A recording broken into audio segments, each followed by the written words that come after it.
So 3 years ago I shared Chess Kane's self-titled album with my friends, an album that, believe it or not, came out in the year 2021.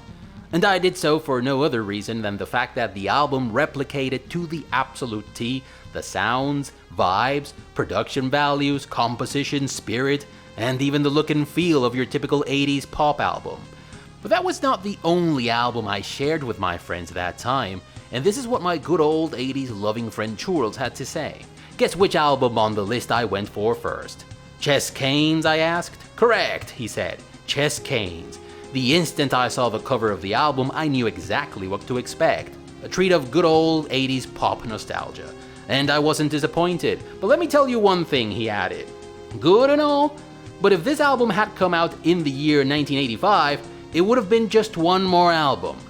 And come to think of it, if you were to substitute Chess Kane for Skald and album for game, you would get the short version of my review for Skald against the Black Priory. An even shorter version would be not great or terrible, but good enough. This game has massively positive reviews on both Steam and Good Old Games, and okay, I guess? I suppose it all depends on the measuring tape you use. If I wanted to make a good case for Skald, I guess I could say that for a title that came out this very year and goes for $7.99 on Good Old Games, $6.79 at the time of this recording, it's fucking great. I mean, I was solidly entertained for about 30 hours, and not only was I never bored, I was even surprised with how immersed I was in the whole experience from time to time. It didn't turn my 2024 on its ear, and I suspect I'm not going to mention this title much in the future, but it also didn't commit any sin other than playing it very extremely safe, and perhaps mixing together influences and genres in a way that didn't quite gel for me.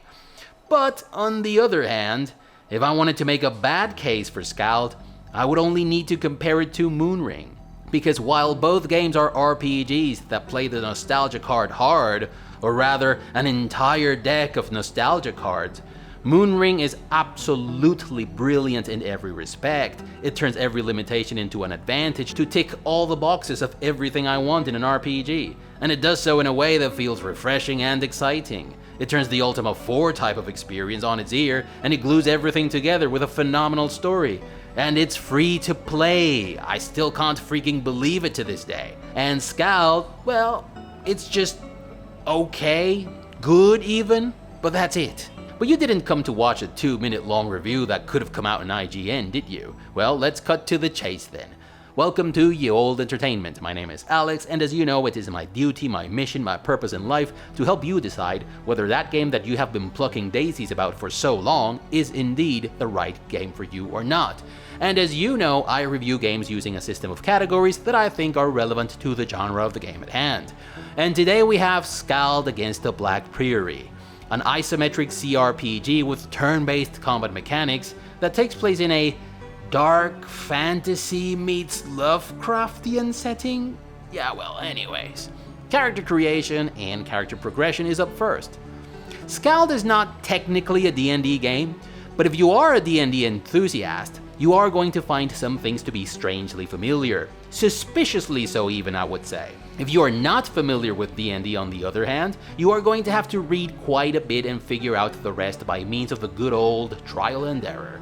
In Skald, you create one character and then you team up with companions that you meet along the way. The game has classes for you to choose, and they feel like an amalgamation of classes and archetypes in D&D. The Champion, the Hierophant, the Hospitaller, for example, are all cleric archetypes as the game presents them. The Hospitaller, for example, is a cleric that serves as a frontline healer. Well armed and armored, they can stand their ground against overwhelming foes whilst also getting access to the highest tiers of the Body Magic School. And what spells might we find in the Body Magic School, you wonder? Well, lay on hands, bless, heroism, cure poison. Yeah, paladin much, bro? And the same is true of every other class. Guild maguses are the equivalent of D&D wizards, and they have spells like magic missiles, fireballs, haste, and all these other goody things. Thieves are, well, thieves, as they were in D&D Advanced 2nd Edition, for example, and arm masters, rangers, and officers are different types of warriors. So you have 9 classes that belong to 4 different archetypes? So, if you have 3 types of clerics, 3 types of warriors, 2 types of mages, and 1 type of rogue, shouldn't the archetypes have been the classes and the classes the archetypes? I mean, first you choose whether you want to be a strength-based melee combatant, a pew-pew magic user, a dexterity-based combatant, or a magic melee hybrid character, and then you choose what type of specific, say, strength-based combatant you want to be, like you do in the Pathfinder games. You choose a class that embodies the overall approach you want to have in the game, and then the specific archetypes. But I guess Anders Lauritsen followed a different logic for this one. And yes, this game was made by one guy. That one guy. Then you are asked to choose your character's background. These backgrounds, as it happens with most classic RPGs, add bonus stats to mostly non-combat skills like crafting, survival, thievery, etc. And throughout the game, your party is going to come across skill checks for all these things, as is usually the case. But passing or failing a skill check in this game does not result in a game-changing outcome. You can avoid some combat encounters when you're out there traversing the world map if you have a character with good athletic skills in your party. You can craft multiple items instead of only 1 per stack of ingredients if you have high values of crafting, and you can get extra loot and information if you have good values of lore, thievery, or diplomacy, depending on the situation. And there are many non-combat situations in Skald that are sorted out by means of a skill check. And the more of these non-combat situations you navigate successfully, the better you feel about the choices you made when you created your character and every time you leveled. But it never feels as though the game is closing a narrative door forever, or sending you down an alternate path that's better suited for your talents as a result of you passing or failing a skill check. There is no game plan attached to these skills. And this is something that I would have liked to see. In Underrail, for example, if your persuasion is shit, there's no way you're going to talk these guys into giving you the item you need. So that's very likely not going to be your go-to plan. But if you are a sneaky, stealthy bastard, you might be able to steal it right from under their noses. And if you are none of these things, you can always pull out the good old lead spitters and go full Clint Eastwood on their asses. Also, this little text you get here has exactly 0 importance in the game. No one ever acknowledges your background or even mentions it, like, ever again. Not that I can recall. These backgrounds didn't get my role-playing juices flowing either, as it happened, for example, in Fallout with the 3 pre-made characters you could choose from. Also, the sellsword is the only background that gives you a tangible combat benefit, because it gives you +1 to vitality. So I can see a lot of people choosing that background over the other options available. You are then taken to the Attribute tab of the character creation screen. In it, you can assign points to the different attributes and skills. Each class has a preferred attribute, and the game is explicit about it, just like D&D games usually are. Hospitalers, for example, are all about presence. But if you want to make them a little bit extra tanky, it may not hurt to throw in a few points into Fortitude. I think this is the right time to bring up a spectacularly bad thing about Skald. Awareness is a skill that serves to detect inconspicuous doors, crates, and chests. And all throughout the game, this skill doesn't do much other than reveal a crate or 2 and a secret passageway here or there that you would have detected anyways. But near the end of the game, you are funneled into a situation that can only be navigated successfully if you control a character with high awareness in a very specific room, or if you know that a secret door happens to be there. But the latter is highly unlikely. And this is shit. Once you are done with your attribute points in the character creation screen, you are taken to the Feat tab. And I really like how feats work in this game. They are organized as talent trees. Each class has 3 major branches that represent combat and in some cases non-combat proficiencies. Thieves, for example, have a branch called Thievery Initiate. Investing points into that branch makes you better at thieving, which means that you'll be more efficient at stealth and lockpicking. But you'll also get the pretty unique talent to start the combat hidden, and this greatly increases the chance of you scoring a backstab, which in this game is an absolutely killer move. Guild Maguses, for example, have 2 branches. One of them is Arcane Spellcasting, which grants you access to various different magic schools. So you can hyper-focus on your favorite school to get to the good spells as soon as possible, or you can be a bit of a magical jack-of-all-trades. Or you can focus on the other branch, Touched by Reticulum, which essentially gives you more uses of each spell, and it also makes your spells more powerful because it increases your magical aptitude, which is a flat increment to the amount of whatever it is your spell does, damage, healing, etc. As for the magic schools themselves, let's take the air magic route as an example. Each of these little boxes represents a tier of magic spells, and each tier has ranks. The first tier has 3 ranks, for example. Every time you level, you get 3 feat points to assign to any of these boxes. So if you're just a couple of levels in the game as a guild magus and you level up, you can't put all of your 3 feat points into the first air magic box, thus completing the whole tier, which will grant you air magic focus and the possibility to learn 2 new spells from the air magic school. But this is not the only way to learn spells. If you have a good enough skill of X or Y magic school, you can always learn additional spells if you find the appropriate spell book. Similarly, warriors have weapons and armor expertise feats and branches that are all about flat increments to their base stats.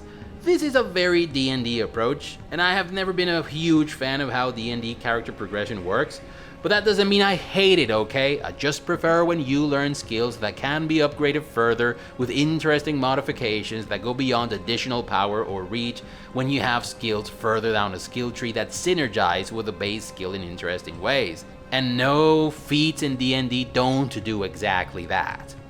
But that is my personal taste, it doesn't have to be yours. I have explained how things work in Skald to the best of my abilities, and you can decide if this sounds appealing to you or not. Combat-wise, the game's classes and feats constitute an interesting bag of tools with which you can build a party that more or less plays to each individual member's strength. And it's nice to plan tactics based on the party members you have and then see them come to fruition in the intended way. But the game never throws a challenge at you along the lines of a beholder or a leech, let alone anything like Balthasar from Throne of Baal. So the spell, counterspell, and skill-counterskill dynamics aren't as deep as they were in games like the Baldur's Gates or the Icewind Dales. You do have to use the level layout in interesting ways in combination with choke point and flanking tactics, and it is pretty fun to lure an enemy into a choke point or into an ambush, but games like the original Pillars demand a lot more from you tactically than Skald. And if you think this is an unfair comparison, I'll tell you that Moonring also offers a much greater and much more rewarding challenge than Skald in regards to the use of tactics. I also find it superbly frustrating that stealth is almost completely useless in this game, because outside those random, you have been waylaid by enemies and must defend yourself moments that take place in the world map, fighting an encounter is always better than avoiding it. You get experience and loot, and the only thing you have to worry about is maybe losing some hit points and a few uses of your bread and butter skills, both of which can be easily restored when you rest, because past the initial 2 or 3 locations of the game, you are going to have enough food supplies to handwave the cost of resting. It's super extra frustrating that you can't even use stealth to get the upper hand in combat, because you can't approach a group of enemies without triggering the encounter, but you cannot attack them unless the combat starts. So overall, character creation and progression is all about combat and skill checks. But combat is rather simple, and passing or failing skill checks doesn't really translate into any major game-changing outcome. But I guess this is also true of the early Wizardry games and games like Ravenloft, and Skald is trying to take you back to those times after all. The problem is that Skald feels like a game that has nothing relevant to add to the genre on the character creation end of things, other than member berries of a time when things were simpler. Overall, not great or terrible. Gameplay. Skald's gameplay mixes your typical combination of combat, exploration, questing, and puzzle solving, which wasn't all that common back in the 80s when most RPGs were dungeon crawlers, so there is merit in what Skald is trying to do. Locations in Skald, especially underground tunnels and caves, are somewhat interesting to explore. Sometimes you enter a cave and brave a series of tunnels, only to come out on a completely different part of the map, which is cool. There are also some scripted exploration events like the ones you had in Pillars of Eternity, and I found those to be particularly high stake and interesting. But there is really nothing hidden away for you to discover, no secret passageway that takes you to the back of a room that you can only use to ambush enemies, no illusionary wall that grants you access to the underworld, no area filled with quests and enemies that you can only get to if you pass a skill check, no huge location filled with loot gated behind a particularly pesky lockpicking challenge. and I think this is an essential part of the CRPG experience. Some locations are non-mandatory, and some areas within some of the locations are non-mandatory as well. But the game offers strong quest-related incentives for you to go to all of these locations. So they don't feel like these locations that you stumble upon in Arcanum when you are traversing the map that make you say, well, looky here, let's see if there's anything good here. Or the many islands that you can discover while you sail about in Pillars of Eternity 2, or in Moonring for that matter. Combat is decent all the way through in Skald, and I think the game does a particularly good job with the locations in which combat encounters take place. Positioning your characters and making the most out of choke points and flanking tactics is the name of the game here. Like we mentioned before, there isn't much in the way of spell, counterspell, and skill counter-skill dynamics in this game. There is no beholder that's going to mind control you unless you rush him and interrupt his attacks, or unless you drown your tank in spell resistances to have him tank the thing with its back against your other party members. There is no turning an enemy to stone with one spell to smash it with a different spell, maybe even from a different spellcaster. You can forget about any complexity along the lines of any of this. And I know most of these things weren't a thing in the 80s, but I wouldn't be bitching about any of this if Moonring hadn't come out last year. Moonring is a game that also seeks to recreate an old gaming experience as was, but it does so in a way that's clever enough to incorporate in its very basic and simple mechanics all the tactical challenge that we get from far more complex games nowadays, and even more. And that's why every time I defeated a boss, or a particularly difficult enemy in Moonring, I couldn't contain a hell yeah, or a get out of here. But in Skald is more like, it was cool. Questing in Skald is very much a throwback to the old days, and that means that it is fetch questy as hell, but there is some charm to it. NPCs are transparent about what they want from you and how you are expected to do it. It reminds me of a time when we were all a lot more naive and found joy and adventure in simply going to a witch's house in the ass end of nowhere to tell her that someone in town needs her help. And this simplicity even works in the game's favor in many ways. Stakes are on the table from the very beginning for every quest, and there are few BS distractions watering down the impact of what you have to do. Do expect, however, lots of chain quest design in this title. Puzzles are few and far in between, but all of them feel organic to the story, and not crowbarred in because someone decided that there had to be puzzles in the game. They are not too head-scratchy, but they are not non-challenges either. Puzzles in Moonring were cleverer and much more rewarding. They were also a lot harder, but they didn't prevent you from progressing further down the game's critical path. Itemization is, yep, you guessed it, not great, not terrible. You have a few items that give you this or that bonus to this or that attribute, but that's about it. No special talents, no special synergies, nothing to write home about, really. There is this one super badass two-hander sword that you can either keep for yourself or give back to the spirit who previously owned it, but that's pretty much it. But overall, Skald is a game of moments. Rather than this or that aspect of the gameplay mix being better or worse, to me the most noteworthy thing about the game is that there are moments in which everything fires on all cylinders, the questing, the combat, the story, but there are some other moments in which it is aggressively mediocre, though never to the point of being boring, it must be said. Retaking the city of Horin and ridding it of the Father is the game's highlight in every respect. And then you have interesting moments here and there. One of the biggest problems that I have with Skald is that, as a whole, the game feels too on rails, and that's usually a big negative for me in CRPGs. The description on Steam says that it offers branching narrative paths, and I don't think this is the case at all. There is one important milestone that can be solved in different ways, and I feel rather proud that I figured out a way to solve it in the most efficient way. And it seems like most of you suckers didn't. But otherwise, the game seems pretty linear to me, and the fact that I managed to unlock 93% of the achievements in one run can only mean one of two things. Either the game is indeed very extremely linear, or there aren't many story-related achievements. I'm betting on unlikely. You can go to many locations and you have a map that you can explore at your leisure, in theory. But the critical path is still linear as hell, so all the freedom that you have to go wherever you wish, whenever you wish, feels a little bit like a waste of time. Moonring, on the other hand, offers a huge map filled with locations to explore and things to do. It feels like a picture that you piece together with complete freedom. Like these ginormous puzzles that have thousands of pieces that you solve by doing a little bit of the sky, and when you get tired you go with the building and then with the grass. But every bit of time you put into it has value, even if you don't go on about it in the most efficient way.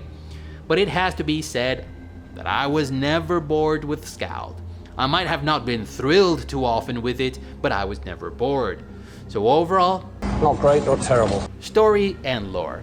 The way I see it, one of the biggest traps of the creative process is the desire to cram everything you've ever liked and every influence you've ever had into each of your creations. That's how you end up with a sci-fi game that has magic elements, or a turn-based tactical card battler with dating sim mechanics that feel as organic to the game as a mafia subplot in an episode of My Little Pony. And you can give endless examples of creative endeavors in which a broad amalgamation of wildly different influences has worked just fine, and just as many of creations in which the elements of this or the touches of that have failed miserably. But broadly speaking, I think there is one correct way to go on about blending together your influences and one very wrong way to do it. The right way would resemble the creative process that a fashion designer goes through to create an outfit.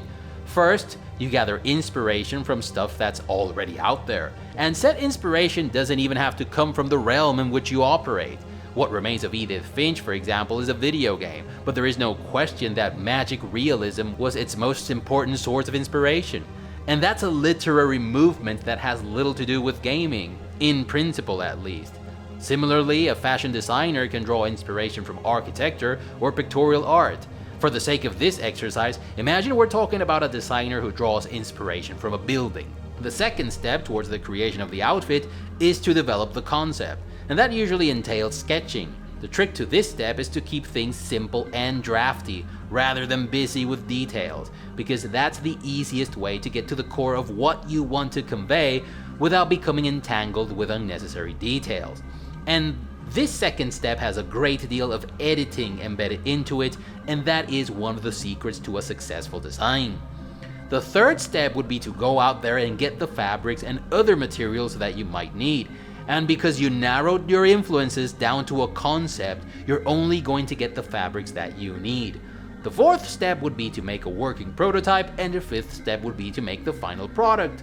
If you have a strong creative vision, during the second step of the process you will have decided which aspects of your source of inspiration you need to make your creative vision come to life. Do you need the shapes?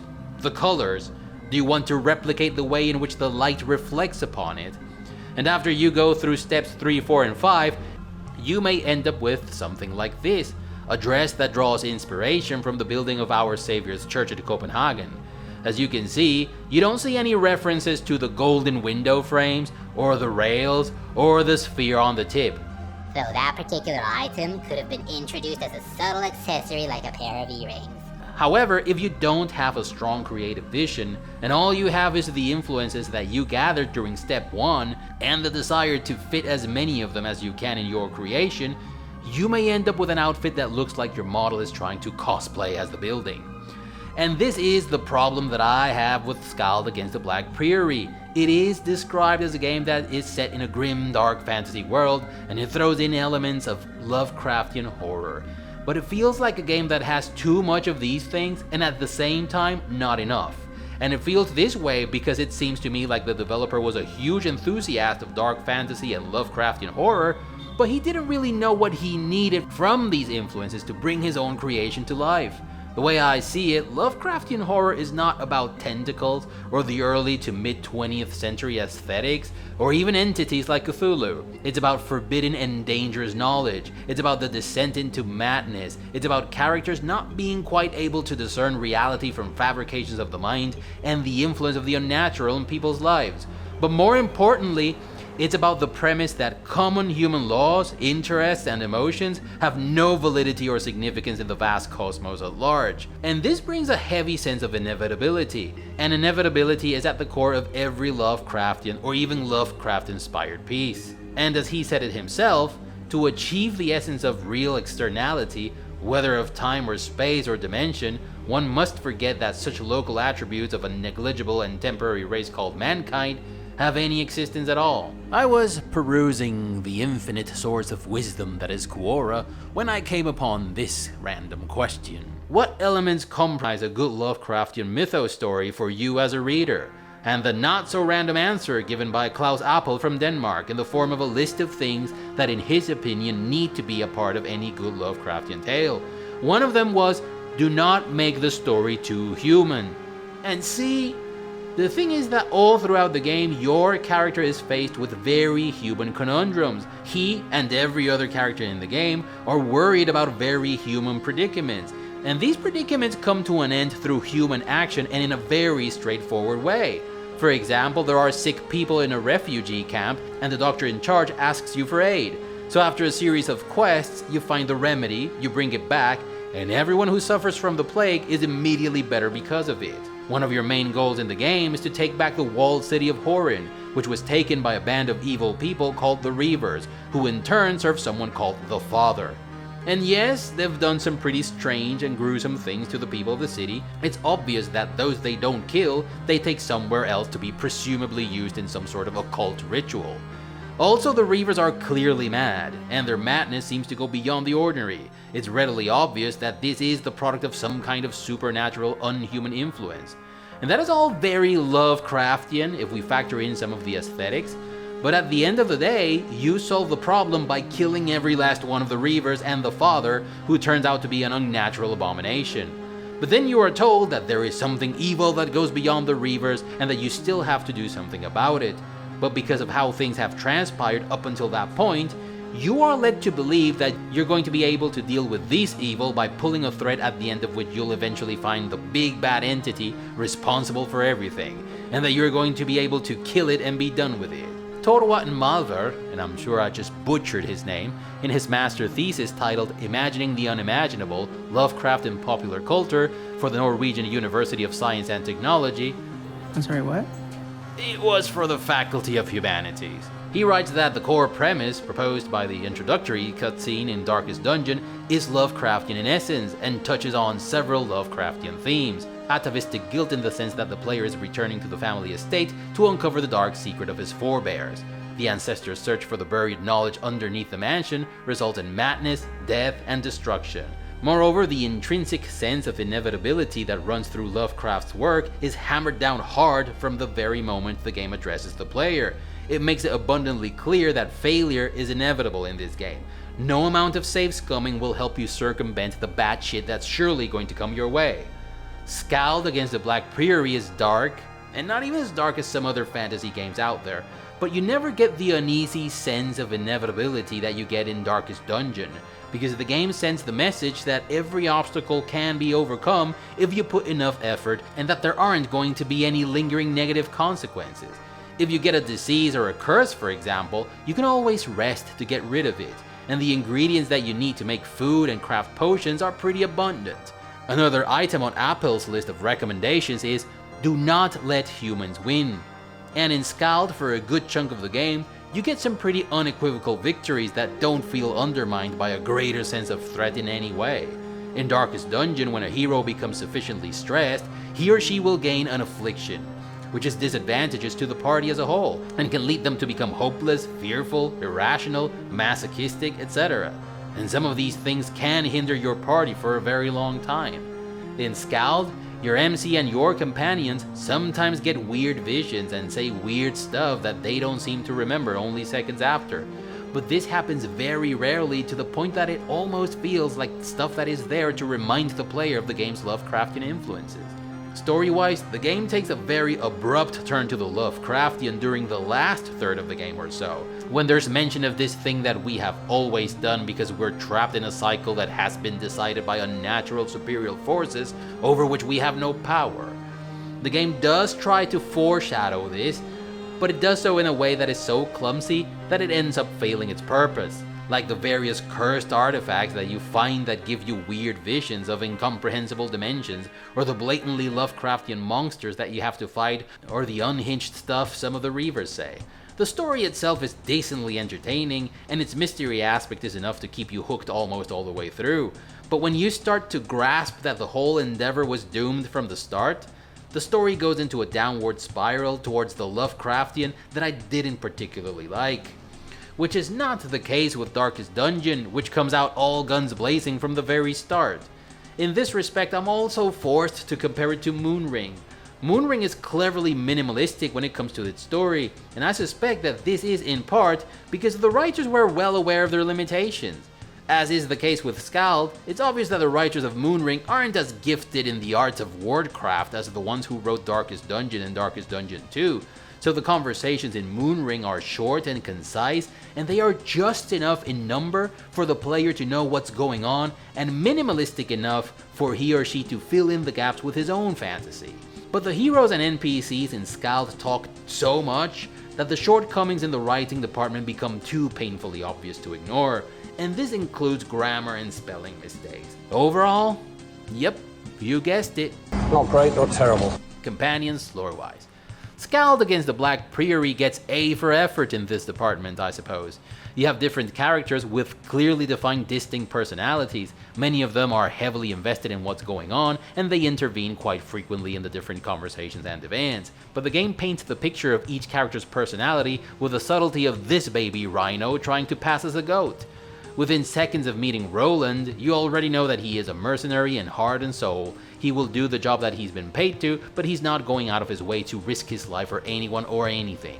He's also brutish and practical, and he tags along in part out of a sense of duty, and in part because he thinks joining you is his ticket out of his problem. Similarly, when you meet Kat, she immediately tells you the entire story of how she was kidnapped and enslaved. She tells you how her captors operate and why she's distrustful of everyone, but she shows compassion for others and lets you know that she opposes violence and stands against almost every form of authority. Jesus man, short of a neon sign with the words chaotic good, I can't think of anything more obvious. And the same is true of Drina and Eben. Embla is a companion in the game, but she is also the narrative glue that holds everything together, a little bit like Alistair in Dragon Age Origins. That's what I'm here for, to deliver unpleasant news and witty one-liners. But she's almost used like a walking plot device that switches gears when the story needs to move on, and it feels a little bit crude and on the nose. There was enough care put into these guys and gals to give all of them some pretty impactful endings. Roland's in particular was pretty freaking awesome, and it gave closure to an unexpectedly satisfying character arc.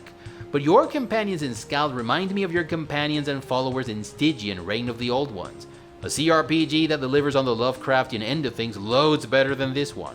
In both games, your whole adventure and the part each individual companion plays in it amount to nothing. There's a frustrating sense of predetermination that I just can't deal with. I suppose it is adequately Lovecraftian, but I guess that for me, the concepts of companions and Lovecraftian inevitability just don't work together. Nuh-uh, not for me. I want what the American people want. And just exactly what is it that you think they want? I'll tell you exactly what they want, Senator. They want chase scenes and car crashes. They want firm breast and tight-ass Latino men. They want their cowboys to be strong and silent. They want their cops to bend the rules to get the job done. They want the boy to get the girl. They want the alien to be killed unless he's cute. They want the good guy to win. They want the bad guy to die, hopefully in the biggest explosion the budget will allow. And it's fine. If you like Lovecraft and you're tired of stories about the hero who saves the day, you're probably going to enjoy this aspect of the game. But setting aside the fact that the whole premise isn't for me, I think companions are still a little too crude and on the nose, and I wish there had been a little bit more to them. A little something to sink your teeth into. So overall, Not great or terrible. companions gameplay-wise. The guys and gals you meet along the way have the same classes that are available to you at the character creation screen. And the game pretty much covers everything, so there's inevitably going to be at least some overlap between your main character and one of your companions. You meet your companions throughout the story, and not all at once at the beginning of the game. They don't have any unique skills as they do in games like Tyranny, and every time you meet a new companion, you are given the whole pack of feat points to spend at your leisure. So, while this might be beneficial for you to hone each companion to what you want him or her to be, it also takes away from their uniqueness. In Dragon Age Origins, for example, when you meet your companions, they already have an archetype and a series of skills that they can't unlearn, so you have to play the hand that you have been dealt. And I think this is preferable when it comes to the immersion aspect of the game, especially since in Skald, there are mercenaries that you can hire and build 100% however you wish. These mercenaries are waiting for you in different cities and towns, and when you hire them, you are once again taken to the character creation screen, so you have total control over their class, attributes, backgrounds, feats, and even name and appearance. As far as party composition goes, these guys and gals are pretty solid, but expect not much more than anything you got from D&D games like Ravenloft, which is what I think Anders Lauritsen was going for in this respect. Overall, this aspect of the game is pretty decent in Skald. Secondary mechanics and user experience. In addition to the standard secondary mechanics that you typically have in all RPGs, like trading and inventory management, you have crafting and camping in Skald. And I think both of these systems are fantastic. I think D&D games could take a few pointers from this game. Over the course of the game, you find recipes for potions and food, but you can also experiment with random ingredients to see if they unlock a recipe. And I'm happy to report that I discovered at least 2 recipes by mixing ingredients that made sense to me. This made me feel like quite the chef, especially because I could make lots of meals with this new recipe that got me through a couple of game days. And if you have someone in your party with high crafting skills, he or she will likely prepare several stacks of the corresponding meal with each stack of ingredients, and this makes your crafting skills matter. And this might seem like an insignificant detail, but I absolutely love that your ingredients don't go to waste when you experiment with an inexistent recipe. You simply get a message indicating that you're attempting to make a non-viable recipe, and this is good, because this is not a survival game. I didn't pay the price of the admission to worry about managing my stock of supplies and to forage out in the open. Prepared meals give you special bonuses when you eat them, and when you set camp for the night, you can assign different companions to different activities. Companions with good lore skills can teach other companions about the world and make them earn experience points in the process. Those who are good with crafting can make arrows, and those with good survival skills can go foraging for rations. And all this adds to the adventure aspect of the game tremendously. You know, crafting is good in a game when you are looking forward to it. And I don't think there was a single cauldron or alchemy set that I didn't use in the game, because I was always seeking to make the most of my ingredients. As for user experience, some things are good, some not so much. I lost count of the time I misclicked on an enemy, an ally, or an empty spot, because I couldn't quite tell who was exactly positioned where. I don't mind the retro graphics, in fact I think they did a pretty decent job with them, but not when they get in the way of playing the game. Also, there are too many annoying obstacles in every area of the game, and sorting them out could feel a little bit like a chore from time to time, a frustrating chore. When you are creating your character, you cannot go back and undo some of your choices. You have to go back to the main menu and start over. You have a common inventory, which is a blessing, I think. You can make vis-a-vis comparisons between items in your inventory and your equipped items, and your inventory has tabs with the appropriate categories. These are more or less standard user experience features that we have nowadays that we really didn't have back in the 80s, or even the 90s. But I think these features are mandatory for games nowadays, regardless of how much of a throwback you want your game to be. But I think a couple of tooltips would have made a world of difference, because what the fuck is this? A banana? Oh no, a pumpkin. Really? And this? A stick of some sort? Oh no, it's dried meat. But aside from these minor nitpicks, I think that secondary mechanics and user experience are pretty decent in Skald. Sound effects and mix.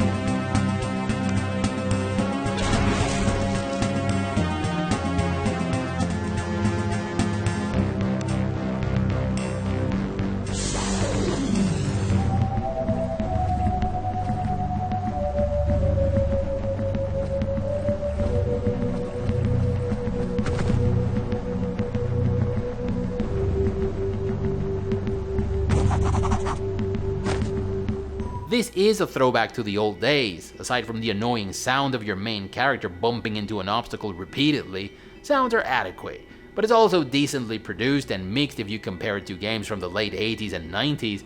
You could even make the case that they are amazing compared to the sound effects and mix that we had back in the days that this game is trying to bring back. But I honestly think that would be cheating a little bit. Let's say it's decent. Music.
The title track is pretty decent, and there is one pretty cool combat track, but that is it. This game comes out a winner when compared to old titles in the sound effects and mix department because it rides the horrors of all the technical advancements that we have had in these 40 years. But when it comes to music, nah bro. There's an artistic component to it, and you are going up against timeless stuff like the music we had in King's Quest or Quest for Glory. And that, I'm afraid, is where you lose big time. But I think this is 100% like the case of Chess Kane's album. Not bad, but it would have been one more album if it had come out in the mid-80s. And oh, right, I almost forgot. It's not great, nor terrible. Voice acting. There ain't any. Graphics.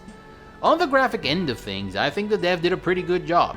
Skald against the Black Priory replicates the look and feel of those RPGs of old to the T. And there are enough graphic elements to make every location feel adequately desolate, or horrifying, or alive and busy like the city of Fergal. Sometimes I have trouble pointing and clicking on the right spot and identifying obstacles, and that was a little frustrating. Technically it is what it needs to be, and artistically I think it has a strong vision, even if it's a little bit on the nose with its Lovecraftian references. It's also a little too busy for its own good. I don't know about you guys, but I prefer the graphics that we had in some of the classics. As for new games trying to reignite an old flame, I still prefer the minimalistic clean approach and the original dynamic color palette of Moonring. So yes, like everything else in the game, graphics are Not great or terrible. performance and stability. It's damn near perfect. The thing is that I expected it to be perfect. This is one of the least demanding games out there, and surprisingly enough, it's not without one or two very minor performance issues. There are a couple of screens in which movement becomes laggy, and right before you start the game or load a saved game, or during some transitions, your mouse freezes. These are of course insignificant issues, but I was kind of expecting this game not to have any. Other than that, I experienced no crashes, no glitches, no bugs. Performance and stability in Skald are, not surprisingly, much better than in 95% of the games out there. Other considerations and final thoughts. I can totally understand why someone would want to bring back the good old days as they were. 3 years ago, I played Icewind Dale 2 for the first time ever. It was one of the few Infinity Engine games that I missed when they first came out, and it immediately became one of my favorite games of the 2000s. It genuinely made me say, damn, they don't make them this good anymore. We have come a long way in the world of video games, but when you play a good game, a really good game that you hadn't played before, like Icewind Dale 2, you also realize how much has been lost. And Skald against the Black Priory managed to make me feel nostalgic about a time in which things were simpler, more straightforward, and perhaps even more impactful. But revisiting the old days is a double-edged sword, because unless you walk that extra mile that nobody walked back in the day, which you can only do by taking stock of the ways in which we have evolved in the last 40 years, you're going to crash against the reality that some of these old games and records that we remember so fondly were lightning in a bottle, precisely in part because they were made when they were made, and that's something that you just cannot replicate. And trying too hard without taking into consideration the ways in which our favorite classics would have been better if they had come out today can only result in something that is not great nor terrible. If you liked the video, give it a thumbs up. If you didn't, thank you for watching all the way up until now. If you like what you are seeing on this channel, please consider subscribing and clicking that notification bell to avoid the usual YouTube shenanigans. Come check us out on Discord if you don't mind all the boomer talk that goes on there. I personally love it and wouldn't change it for anything. And share the video if you thought it was cool. Bye everyone. You're excused. You can go back to playing video games.